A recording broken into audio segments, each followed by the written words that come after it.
حضور کے احسانوں کا بدلہ دے سکتے ہیں؟ آپ صلی اللہ علیہ وسلم کا ایک سجدہ جو ہے میری اور آپ کی ساری عمر کے درود ساری نمازیں جو ہیں اس کا مقابلہ نہیں کر سکتی. نہیں ہوگا. تو رسول اللہ کا شکر گزار ہونے کا طریقہ کیا ہے؟ حضور آپ کی بارگاہ میں درود ہے, یا اللہ ان کو درود بھیج دے. اللہ. اب جب ہم شکر ادا کرتے ہیں درود پڑھ کے رسول اللہ صلی اللہ علیہ وسلم کا, اللہ کہتا اور لو, اور لو, اور لو, میری برکتیں لو, میری رحمتیں لو, اپنے مصائب کا حل لو, مجھ سے یہ لو. یہ ہسٹوریکل بات آپ کو میں بتا رہا ہوں. 2 ماہ تک ان کے کمرے میں لپٹے تھی خوشبوؤں کی. اللہ اکبر. اس کمرے میں لوگ زیارت کے لیے جاتے تھے. اللہ. درود پاک کی یہ برکت.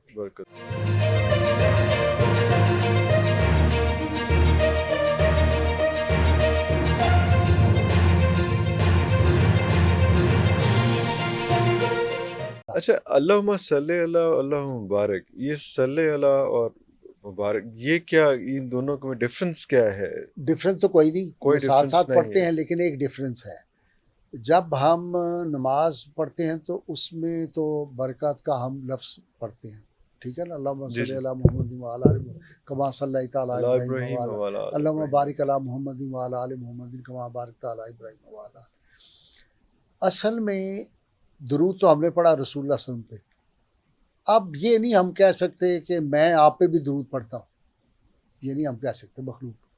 تو جب برکت کہتے ہیں تو اس میں رسول اللہ کی امت بھی شامل ہو جاتی.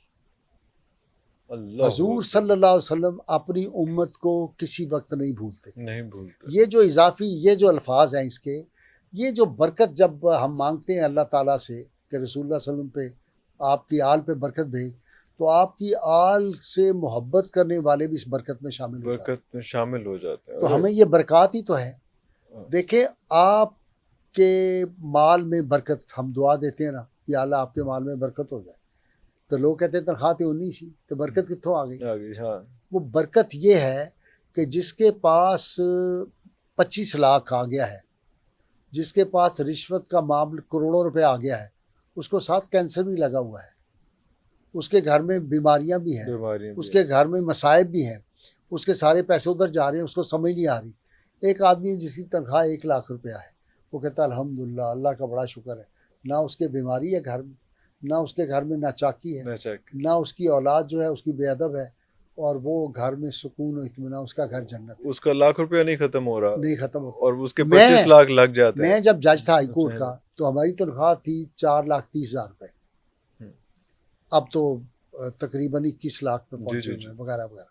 میں حلفاً اور باوضو آپ کے سامنے بیٹھ کے کہتا ہوں کہ میں 30,000 روپے رکھتا تھا, 4 لاکھ گھر بھیج دیتا ملتان بینچ میں.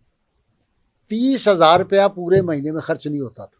دیسی مرغی کھاتا تھا, کسی کو بلا بھی لیتا تھا, ساتھ ججوں کو میرے ساتھ کھانا کھا لیں. اس میں جو تھا کوئی بیکری کا سوال, اسی اماؤنٹ میں برفی بھی منگاتا تھا, پیسے نہیں ختم ہوتے. 30,000 روپیہ ختم نہیں ہوتا. میں کہتا یار لوگ رشوت کیوں لیتے ہیں, مجھے نہیں سمجھ آتی کہ رشوت کیوں لیتے ہیں. اب اگر آپ نے رات کو 10,000 روپے کی وہ کوئی ولایتی کڑوا شربت پینا ہے, تو پھر بھائی وہ تو پھر برکت تو گئی. تو برکت جو ہے یہ باقی سارے پیسے بھی انہی چیزوں پہ جائیں گے. تو یہ جو برکات کا نظام ہے اللہ تعالیٰ جو ہے وہ, ہم اصل میں ایک اس کا یہ بھی مطلب ہے کہ ہم کہتے ہیں یا رسول اللہ یہ سب کچھ آپ کی نظر ہے, اللہ اکبر, یا اللہ ساڈے کول جو کچھ ہے نا تو حضور دے پاک نو بھیج دے, اسی دے اس قابل نہیں, ساڈا جو کوئی تیری بارگاہ تو رسول اللہ نو بھیج دے بس. اللہ اکبر, رحمتیں برکتیں درود سارا اسی ادھر بھیج رہے ہیں. حضور صلی اللہ علیہ وسلم کے پاس جب جاتا ہے تو آپ صلی اللہ علیہ وسلم کسی کا احسان نہیں رکھتے. ایک درود پڑھنے کا اندر جو حکمت ہے وہ یہ بھی ہے کہ رسول اللہ صلی اللہ علیہ وسلم نے ایک دفعہ اپنے صحابہ کو فرمایا کہ جب کوئی تمہارا دوست تم پہ احسان کرے تو تم بھی اس کے ساتھ احسان کرو. میں آپ کے پاس آیا, آپ نے مجھے گفٹ دے دیا, بالفرض گھڑی آپ نے دے دی قیمتی, میری پوزیشن نہیں ہے گھڑی دینے کی, میں آپ کو ایک خوشبو کی شیشی دے دیتا ہوں, میں آپ کو ایک پھل کی ٹوکری دے دیتا ہوں, میری کہ تم ضرور اس کو واپس کرو. لیکن فرمایا کبھی ایسا ہوگا کہ تم اس کے احسان کا بدلہ دے ہی نہیں سکتے, اس کا اتنا بڑا احسان ہے تم نہیں بدلا, پھر کیا کرو؟ فرمایا پھر اس کی تعریف کرو لوگوں کے سامنے, تو عرفان صاحب از ویری نائس، انہوں نے میری اتنی عزت کی، تکریم کی، میرے ساتھ مہربانی کی، مجھے چھوڑ کے آئے، مجھے لے کے آئے.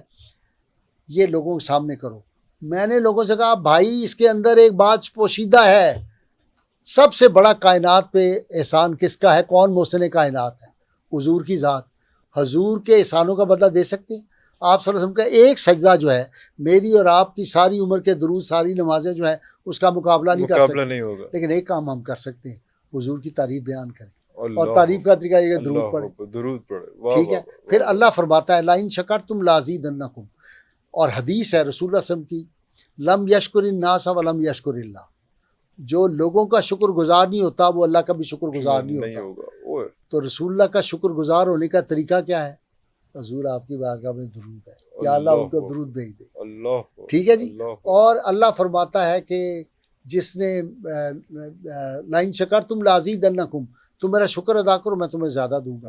اب جب ہم شکر ادا کرتے ہیں درود پڑھ کے رسول اللہ صلی اللہ علیہ وسلم کا، اللہ کہتا ہے اور لو، اور لو، اور لو، میری برکتیں لو، میری رحمتیں لو، اپنے مصائب کا حل لو، مجھ سے یہ لو. تو یہ جو درود پاک ہے یہ اس میں اعظم ہے، لوگ اس کو انڈرسٹینڈ نہیں کرتے. دیکھیں یہاں پہ مولانا فیض الحسن سہارنپوری جو اورینٹل کالج کے ایک زمانے میں پرنسپل تھے اور before partition head of the department بھی تھے عربک اورینٹل کالج کے، مولانا فیض الحسن سہارنپوری، جن کے بارے میں سید سلیمان ندوی نے کہا بر صغیر کی سرزمین نے ان سے بڑا آج تک کوئی ادیب پیدا نہیں کیا. اللہ اکبر. کتنے بڑے لوگ ہوں گے. سید سلیمان ندوی کہہ رہا ہے شبلی نعمان جس نے سیرت النبی لکھی ہے، شبلی یہ انہوں نے، شبلی نے تو نہیں نہ لکھی، اصل میں تو ایک پہلا والیوم لکھا تھا، باقی 5 والیوم تو انہوں نے لکھے. سید سلیمان ندوی ان کے بارے میں یہ کہہ رہے ہیں. اب بات کیا تھی؟ وہ کسی سے بات چیت زیادہ نہیں کرتے تھے. پڑھاتے کیسے تھے شاگردوں کو؟ وہاں سے باٹی سے چلتے تھے، کہتے ساتھ ساتھ آتے جاؤ، ان کو پڑھاتے جاتے تھے. یہاں سے نکلتے تھے شاگرد پیچھے پیچھے پیچھے، وہاں سے جمعرات کی، جمعے کا جو رات ہے، جمعے کی رات، جمعرات کے دن گزار کے شام آتی ہے، وہ جمعے کی ہے اسلامی، پہلے آتی ہے شام. یہ شب جمعہ اور اگلا جمعے کا سارا دن وہ دروشی پڑھتے رہتے تھے. کسی سے ملاقات نہیں، کوئی کام نہیں، کوئی کچھ نہیں، بیٹھے ہوئے ہیں اندر خوشبو لگا کے درود پڑھتے. وہ فوت ہو گئے. یہ ہسٹوریکل بات آپ کو میں بتا رہا ہوں. 2 ماہ تک ان کے کمرے میں لپٹے تھی خوشبوؤں کی. اللہ اکبر. اس کمرے میں لوگ زیارت کے لیے جاتے تھے. اللہ درود پاک کی یہ برکت. تو اس لیے آج کے ہمارے مسائل جو ہیں ان کا حل ہے رسول اللہ سے. ہمارا نہیں مسئلے حل ہوتے، رسول اللہ سے دوری ہوگی. ہم جتنے کام کر رہے ہیں، دیکھیں انفارچونیٹلی ہمارا مذہبی طبقہ، آپ جو ہے یہ جو ہے کنفیشن آف اسپائی، یہ کتاب پڑھ لیں، برٹش اسپائی، یہ کتاب آپ پڑھ لیں. یہ ہمفرے کی کتاب ہے، انگلینڈ سے بیچا تھا، اسپائی تھا جس نے خلافت عثمانیہ ختم کی. دوسرا بندہ تھا لارنس آف عربیہ، اس کی کتاب کوئی 1200 صفحات کی ہے، 7 پلرز آف وزڈم اسے لکھی ہے، جس کا دباچہ جو تھا یہ برنرڈ شاہ کی وائف نے لکھا ہے. جو چیزیں انہوں نے کہا تھا امت کو تباہ، اس طرح ہم نے خلافت ختم کی، یہ ہم نے کام کیے. ہم نے مولویوں کو آپس میں لڑایا، چھوٹے چھوٹے مسائل پہ ان کھڑا کیا، ہاتھ ادھر باندھنے ہیں نہیں باندھنے، فلانا کافر ہے، فلانا مسلمان ہے، فلانے نے یہ لکھا ہے، فلانے نے وہ لکھا ہے. یہ لڑائی کرا کے ان کا ہم نے خلافت ختم کی، مسلمانوں کی قوت ختم کی. بلکان کی ریاستیں جب ہم نے سرنڈر کیا ہے تو مولانا محمد علی جوہر نے کہا I was contemplating to commit suicide, لیکن لا تقنطوا من رحمت اللہ یہ میرے ذہن میں آ گیا تو پھر میں باز آ گیا، ورنہ میں محمد علی جوہر اتنا بڑا نہیں تو میں خودکشی کر لیتا، نہیں تو میں خودکشی